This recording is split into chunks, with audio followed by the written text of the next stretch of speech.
Do you have your little scrap of paper out? Let's do it.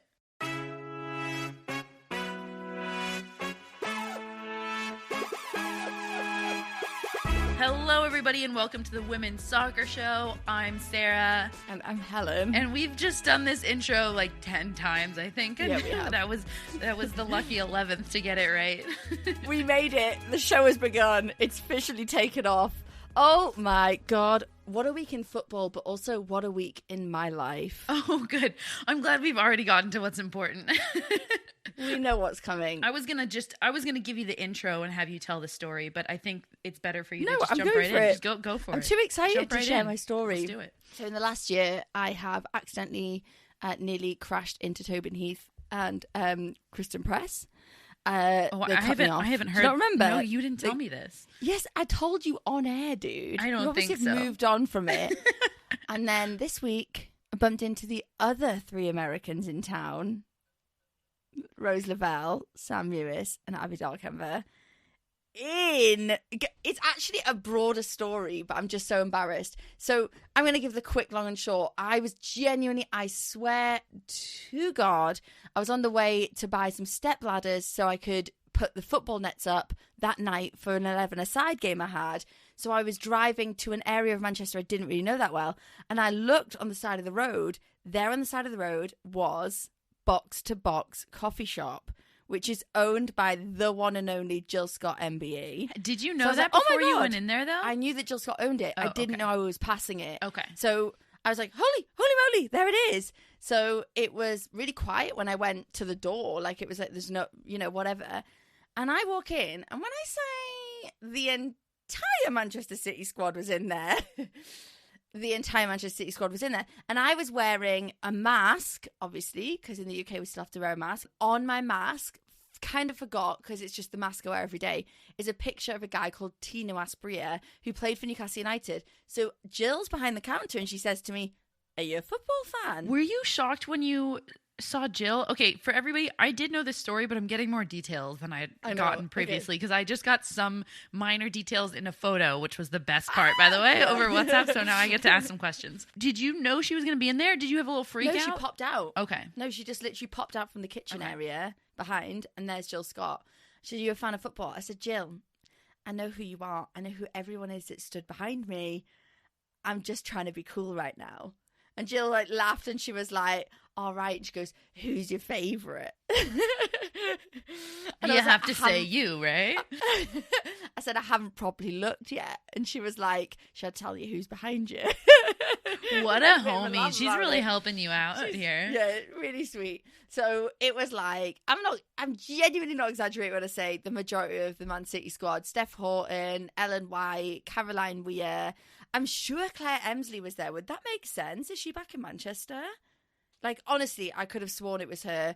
The list goes on. Tons of them are in there. And, I chilled. I didn't do anything, whatever. So I'm waiting by the little area where you collect your coffees. I'm talking to the girl behind the counter. Jill Scott, by the way, has left her iPhone in the sugar holder of the I said, "Someone's phone's here." And her partner was like, "Yeah, that's Jill's."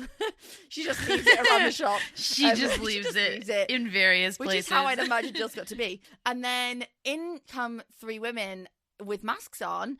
And I'm like, "God, she's tall." I'm like, "God, that's Sam Lewis." It's the Tower of Terror. It's the Tower of Terror. So I remained cool, guys, just so you all know. I remained cool. I sort of stood there. And I've met the other players before, but you've got a level of whoa, there's the England captain. That's pretty cool. Then you've got there's the World Cup winners. Mm-hmm. It's a different level of they're actually quite famous footballers now. Everywhere. Shit the bed. Rose Lavelle's in the World 11 in the World Cup. So I'm that's a different holy moly level. So I just sort of stayed cool. I picked up my cup, and then this is where it all went downhill, guys. Because then I walked over. I was like, "I'm so sorry. You just came in here to grab a coffee, and then I'm annoying you." And they were like, "No, it's cool, man." I went, "Can I get a selfie?" And then I went, "By the way, Sam, literally, I think you're the best." And then Sam went, "Oh, goodness me." And I went, "Honestly, I think you're mint." And she went, I hope that's a compliment. I was like, oh crap, I'm using my Englishisms on them. And then we had a bit of a selfie. My eyes were wild for the selfie. Yeah. And Rose Lavelle just laughed the whole time. Like, they didn't say a word, just was like, we tweeted the photo, but I think we should tweet it again, because after you hear this story and see the photo, it's almost better, because it's like I can see in your eyes that you had played it cool for so long. And then the selfie happened and you were just like, oh my God. I couldn't believe it was happening. It's so surreal and it's just wild. I think you did really well. Also surrounded by all of the City players. And I just want to say thank you to Helen on air for beelining it to my gals and sending me a photo. And she also told me that she would have called me had it not been like 4 a.m. my time. It was 4 a.m, but also I've also said to Sarah, if I ever bump into them again, which Manchester's quite small, just so people from abroad don't think I'm stalking them down, it is like a small city. If I ever bump into them again and I'm FaceTiming you, Sarah, and it's the middle of the night, I'll you answer. now know why. You will answer, because honestly, it's because I'm bumping into one of your friends. Champions League Leg 2 semifinals. It happened. Before we talk about the games, I just want to say that no, I haven't fully tallied up all of the actual scores, but it doesn't matter because at the end of the day, I won. Yeah, you definitely won. So from week 1, I've been playing catch up. Sarah had Chelsea and Barcelona. I decided to go opposite just to go try opposite, and win it, yeah. just to try and scrape this back. And obviously, well, I'm saying obviously, some people might not know the outcome. They might just listen to us and not watch football or anything. So spoiler alert. Spoiler alert, PSG and Bayern Munich are now out, and we have established the final two. Woo-hoo! The final, Barcelona versus Chelsea. What a freaking lineup. I'm really excited, and I would like to not just throw you a bone. I want to give you credit, because a very long time ago, Helen, before anybody was really even talking about who was going to win the Champions League, you said Barcelona are going to win the Champions League, and they haven't done it yet, but they are very, very close. So... And I think everybody, to be fair to everyone else, because I don't think I downplay Chelsea. I get the Chelsea amazingness, especially in that sort of forward area. But I kind of downplayed the fact that I didn't know whether Chelsea would make it to the final. So I really, really credit where credit's due. They've done it. Chelsea have finally broken the semi-final curse, and they are going to the final. And there were tears at the final whistle, and it was incredible. But first of all, because it was the order of the games that were played, Barcelona versus PSG came first in the day. So let's go through that. And the game finished 2-1. Lika Martins scores in the 8th minute with an absolute worldie. And then in the 31st minute to put Barcelona up 2-0. Katato answered with her own goal in the 34th minute. We went into halftime 2-1, and that's how we ended the game. The entire second half felt like everybody was waiting for PSG to try to put one away. The good thing about this scoreline was that we were never going to go into overtime. Either PSG put one away and they advance, or they don't and Barca advanced, and that's what happened. In the final 20 seconds, sorry to skip all the way to the end of this fixture, basically for me, it was Barcelona's to take. I felt like Barcelona were the stronger team. They had a few 1v1 situations. I felt like PSG were really going for it. Their fullbacks were playing a really kind of high line, and their two defence were sitting literally on the halfway line at some points, or just ahead of the halfway line. But the dying seconds, the final kick of the ball essentially was a free kick from the halfway line into the box, and it almost snuck in. And it was scramble. And as soon as the keeper sort of threw her body on top of it, the final whistle went, and it was like the most electric moment ever. Like, all of the players sunk to their knees. The coach was lying flat on his face. It was a beautiful moment. It was clear that Barcelona, well, obviously both teams really, really cared about this, but they'd worked really hard. I want to take a moment and just point out before we move on from this game, Barcelona has had somewhat of an easier run, if you will, in their league, not because their league is worse, but because they were so dominant. And sometimes with teams like that, and I've said this before about Chelsea, with teams that are that dominant and that good and they win so much, it's hard for them to also have that like killer instinct and fight to not give up when they do go down in games because they're not used to going down in games and so on and stuff like that. And we really saw that fight in Barcelona in both of these PSG legs. There were moments where Barcelona was down and we were all questioning if Barcelona would be the ones to come out of this, and they fought through, and it was just wonderful to see on their faces. We're talking about two teams that are evenly matched, and that's genuinely something I want to say about Chelsea versus Bayern. So let's talk Chelsea. I love a good transition. This is also like the game of the week, Chelsea versus Bayern. I think it's 4:59, by the way, guys. So we're still kind of recovering from this. 4:59 p.m. For me, it only finished an hour ago. Yeah. I'm still kind of recovering from it. Absolutely. Game of the week, one of the games of the season. So going into today, Bayern was up 2-1. They had played at Bayern, so Chelsea had that one away goal. Today, Chelsea won 4-1, although that scoreline is just so not indicative of what happened. Basically, what happened is Chelsea won up 2-1 before half, went into halftime with Chelsea up 2-1, and naturally, because Bayern had won 2-1 at home the week before, if this scoreline had remained, we were going to extra time. And that's pretty much how it looked for the entirety of the second half. It was locked at 2-1. It did feel like something was bubbling though. You know? Yeah. I was sitting there being like, it can't. Something's gonna be unlocked. And I don't know whether it's in regular time or in extra time, but something's about to happen. And lo and behold, 84th minute, Pernille Harder off of a set piece from Carter heads the ball in. Chelsea go up 3-1, and all of a sudden, Bayern is left to scramble to try to get a goal back. So actually, at the end of this game and in stoppage time, Bayern had some incredible chances, a few chances that I was sitting there being like, how in the world did that not go in the goal?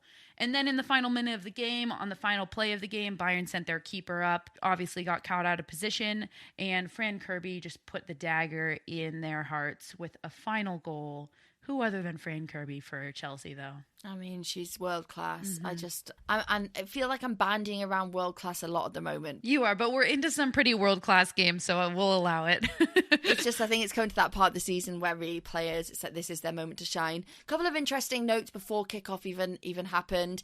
Bayern had a really effective first leg with their back three and a bank of five, and they changed it up for a 4-4-2 today, and I think that was probably to be safe, playing a really traditional method. But actually, if that's a formation that Bayern had got used to, then switching to 4-4-2 could have really kind of confused things.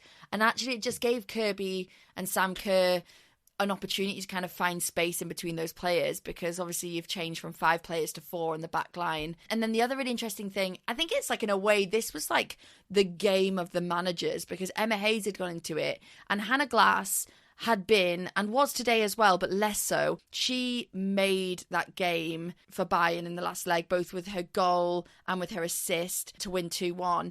And in this game, they obviously started Hannah Glass because she's just been unbelievable.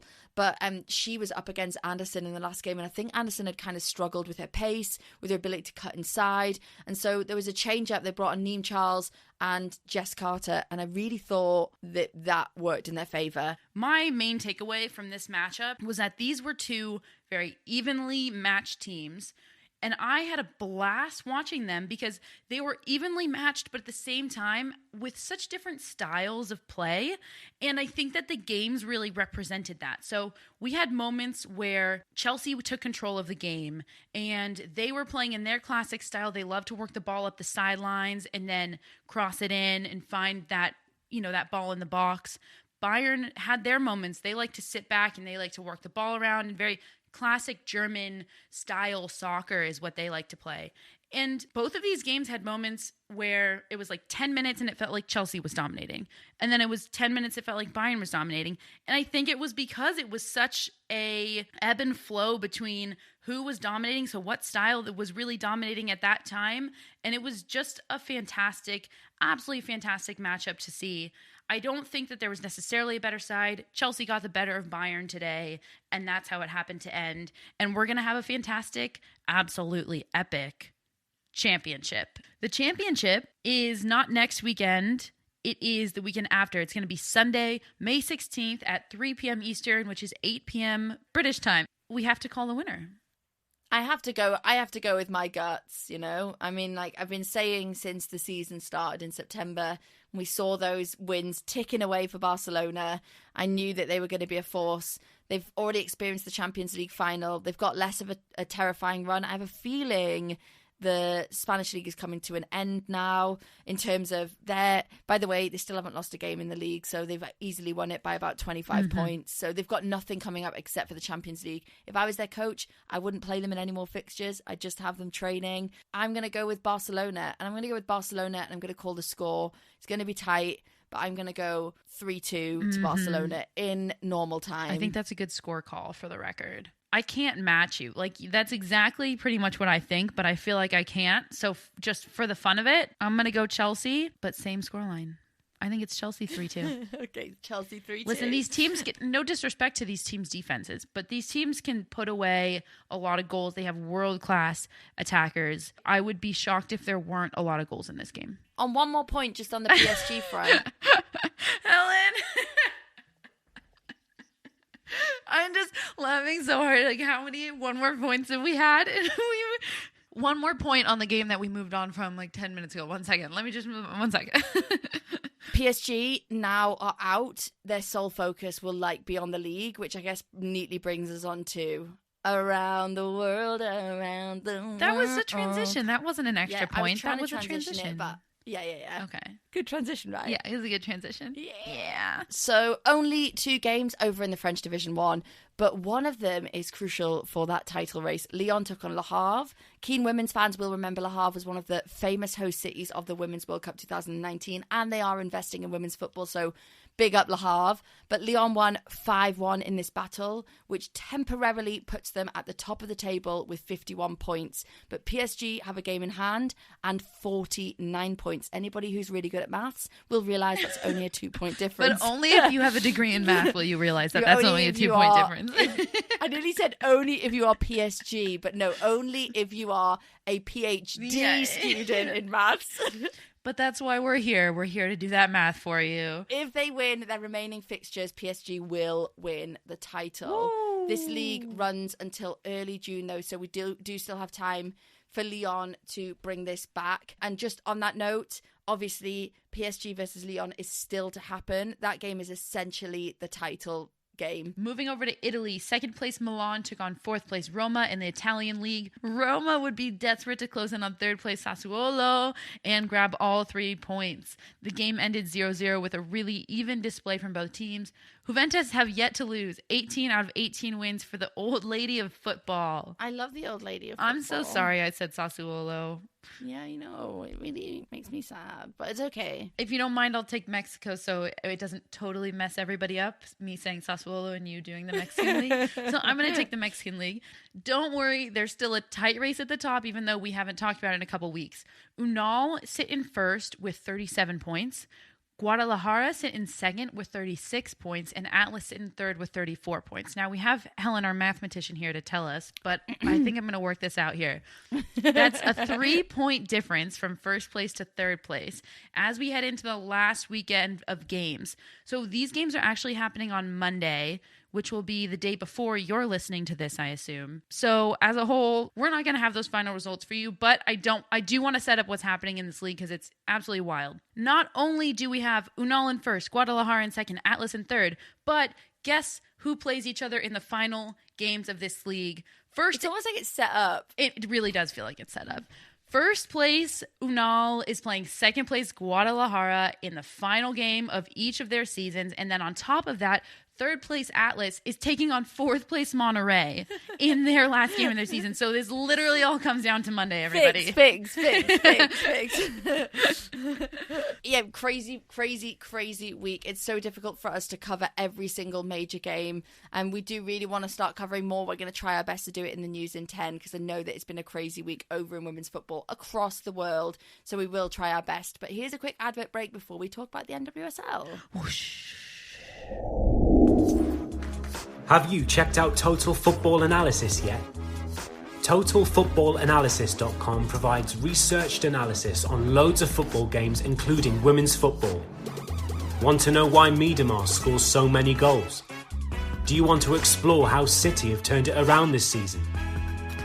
Head over to totalfootballanalysis.com and sign up to learn more about the beautiful game. We have a special discount for listeners of the Women's Soccer Show. At checkout, type WOSO10 to get a full year for €10. That's €40 off the yearly subscription. Head over to totalfootballanalysis.com and type WOSO10 at checkout. Moving into the NWSL, I'm here with Chris Mitchell again. Thanks, Chris, for being on. Thanks for having me. I'm really excited. I have really one simple question for us to talk about. I kind of want to set the scene that it's Sunday. There are 2 games left in the Challenge Cup for us, but we do know who's going to the final, and that's what I want to talk about, and that's what we're going to do. So we're about to preview the championship of Portland versus Gotham FC. Really quick, Portland's road versus Gotham's road to be here. Portland has one of the remaining games left, so they've only played 3 out of 4 of their matches. They are 3-0. Gotham, on the other hand, have played all 4, and they have won 2 and tied 2. However, they haven't lost any. So I'm just going to get right into it. Chris, Portland Thorns versus Gotham FC. Big question. Who do you have winning? It is a big question. It is the battle of teams with black kits, so I'm all for it. We just had a very long discussion about uniforms, and we're considering having a very long chat about how fashionable each uniform is and how much we like each one, but I digress. Right. Continue.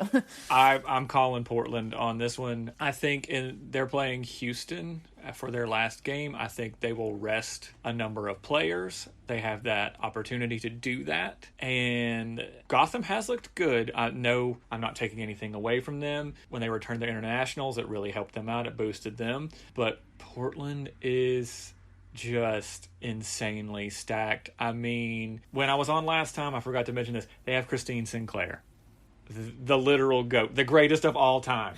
We're so sorry to all of the Canadian fans, by the way. Yeah, I apologize because she is the greatest of all time, literally. She really is. And I know how much you love her, so you are forgiven. You did mention when you were on last time just how you don't see anybody being able to beat Portland because they really are that stacked. I mean, Franch in goal, Sauerbrunn in back, Lindsay Horan, Crystal Dunn, Christine Sinclair, and then you add on Sophia Smith up top, Megan Klingenberg, who's like a staple of the Portland Thorns and, won the 2015 World Cup with the U.S. Women's National Team. That's a lineup.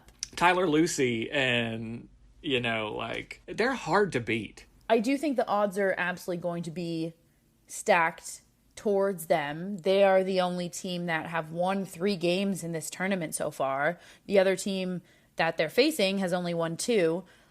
I have to say, I'm going with Gotham. Oh. I'm really truly not doing this just to have an opposing opinion, because I also figured you would go with Portland based on what you said before. But I stuck my claim on Gotham. I really think that they are this year's Houston Dash. And I think that they've got momentum. They're a young team. They've got a lot to prove. And they're just gelling more and more each game. And I think that in a Portland versus Gotham game, I think Gotham's frankly going to care a little more. And it's going to mean, not that Portland wouldn't care, but it's just going to mean so much to Gotham that I think for the intangibles, they might be able to pull it through. And I'll also just quickly note, they just added Allie Long to their lineup. Oh, we did discuss that before hitting record. You're setting me up to talk for a long time, and I can't.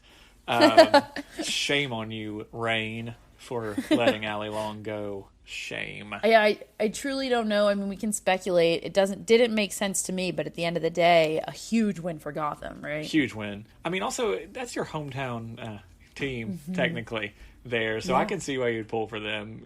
Being in Tennessee, I don't care. But I agree. I mean, last year I picked Houston, and, they won. So I get what you're saying, you got to stick with your claim. Do you think that there's anything to be said about what I was calling for them, like the momentum, the fact that they're young?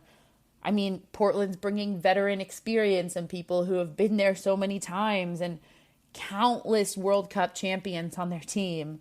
Is there anything to be said about this veteran versus young team narrative and like what each of them is bringing to the table and which one matters more? Yeah, and I don't know if it's a matters more or it's like just going to create the best possible game. While I agree that Gotham has something to play for, I almost think that they don't have enough veterans. Like, they almost have too much inexperience on their team to maybe, you know, like if it becomes like a tight, you know, down to the wire, I would have to give the advantage to Portland. But do I think that Gotham is hungrier? Yes, because they have a lot to prove with the rebrand, and they haven't been to any sort of championship since 2009 in the old league. This is how long ago it was. They said this on the broadcast today. Allie Wagner was on the field for LA against Sky Blue the last time they were in a championship anything. And I was in high school. Oh, my Lord. And I was not. I was considerably far out of high school and already... Well, you said 2009, though, right? Yeah, do you know when I graduated high school? Good grief. I'm not like 20 years old, everybody. Okay, let's just put that out there. And I am everybody. Yeah, okay. What Chris means by that is that he was in third grade when all of this was happening. He wasn't in high school. He was in third grade. He was very little. All right, well, you have Portland. I have Gotham. I do think that this is going to be a close game. I think there's going to be a lot of people who look at this and say Portland won 3 games, or depending on how they fare against Houston, which is going to be an epic game for the record, might have 4 wins coming in. Clearly have been the strongest team so far across any division. However, I think there's an argument to be made that maybe Gotham had the harder division and the harder road to get to. So, what are your thoughts? Give me a score. Give me a score line here for this game. Oh, a score line. Eesh. Oh, I hate when anybody asks me this question because I always like blow it monumentally. I know. I do feel like score lines are always just the added fun on top of the call. Like, I don't necessarily take calling score lines very seriously because it's ridiculous. Yeah, I do think this is going to be a tight game. I don't think this is going to be a blowout either way. I could see this. My guess is 3-2 Portland. Ooh, high scoring. Offensively, both these teams look very good. I'm with taking you. nothing from their defense. Both of them have very good offenses, though, and they're both teams that can push when they need to. I agree. I would say these are both teams with a ridiculously strong attack and such talent up top and in the midfield. I'm going to go 4-3 Gotham. I'm calling it like the North Carolina game. I'm saying it's going to be like that. It's going to be high scoring, high energy, crazy stuff happening, and Gotham will come through 4-3. Wow. That's... I would actually really like to see that as well. I mean, I would love to see that. Anything that is that high scoring is going to get more eyes on the product, and anything that can happen to get more eyes on women's sports in general in a good way, I'll take it. I think this kind of game, this Thorns Gotham, is exactly what the league needs. Because a lot of people were saying, oh, it'd be great if North Carolina and Portland were in the championship again because they're rivals, and I'm just like, that's not a thing you want to see. I totally agree with you. It's more fun to see newer matchups, newer rivalries be made, and just new blood in there. That's why it was so exciting when Houston won last year. It's just so much better. Yeah. What a perfect note to end on, Chris. I love that happy feeling to end on. So thank you so much for coming on. I'm genuinely shocked we were able to keep it this short, but I'm sure I'll chat with you after we stop recording here. Exactly. Thank you for coming on. I'm holding you to that score, and we'll see what happens.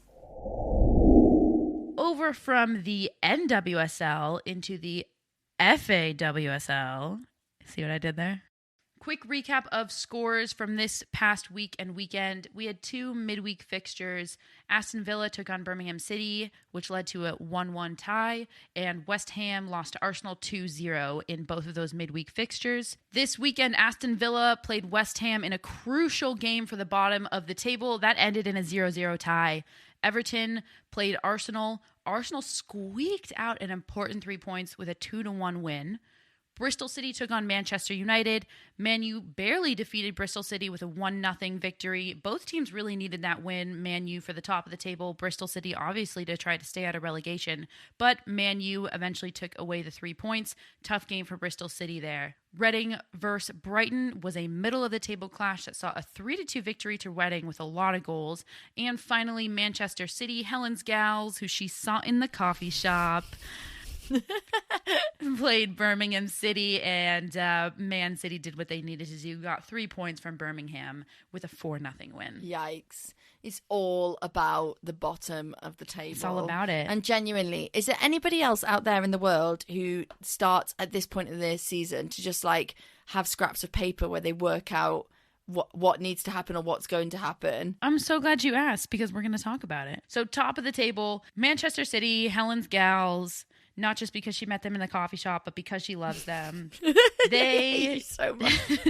They do not control their own destiny. Today's win versus Birmingham and next Sunday versus West Ham are their final 2 games. So they really only have one undecided game left, which is next Sunday. Chelsea, who sit in first place, must lose a game, and City must win for City to get to the title. Chelsea, I will say though, notably, do play Tottenham this Wednesday. So that's only a 2-day break after their big Champions League game, and they'll play Reading next weekend. So if you're looking at Chelsea's schedule, it looks like if they were to drop a game, it would be this Wednesday to Tottenham. So all eyes on that for the top of the table. Oh my God. To be honest, at this point, I thought we would know who was going down, who was being relegated, because 3 weeks ago, you look at what was happening in these games and you're like, they're all playing each other, so things will get decided. Guess what? They all just started tying each other. Everybody was getting 1 point here, 1 point there, and nobody was really moving positions on the table. So where we're at right now, first of all, there are no more games in hand. Everybody has evened out games. So the points sit like this: 9th place West Ham with 15, 10th place Birmingham City also with 15, 11th place Aston Villa with 14, and 12th place Bristol City with 12 points. When we're talking about Bristol City and how they could potentially not be relegated, because of their goal differential, it doesn't really matter that they're only 3 points behind West Ham or 3 points behind Birmingham City, because even if they win and they get 3 points and all of those 3 teams are locked at 15, Bristol City still has a terrible goal differential and would sit behind them. So essentially, what they need to do is they need to beat out Aston Villa in points. So in order for Bristol to stay up, Bristol City need to win and Aston Villa need to lose against Arsenal. In order for Man City to win the title, Chelsea need to draw or to lose, and that would be enough if Man City win for them to win the title. And just to also add to all of this, Man City's goal difference, which is what it comes down to if they match on points, is 51, and Chelsea's is 52. So wow. It is so tight in every sense, whereas Bristol haven't got really that in their armour because they have a goal difference of minus 52, which is 20 points, 20 goals difference from Aston Villa on minus 32. So I'm just going to kick this scenario out here. If Chelsea tie and City win, they're locked even at points. So City will just need to win by 2 goals to win the title. Holy moly! Is anyone else buzzing listening to this? Is it just me that is like my skin is crawling right now? It's you and all the other City fans. Shut your mouth. It's just too easy. Thank you so much for listening to this week's episode of the Women's Soccer Show. I really hope that you enjoyed it, and I hope our coverage was both sufficient, covered everything you wanted to hear, and also got you really hyped for the final week of women's football before we take a break before the Olympics. A week and a half. A week and a half. Week and a half, because we got the Champions League in 2. Oh, God almighty. Brilliant. Can't wait. Speak soon. Bye. Bye, everyone.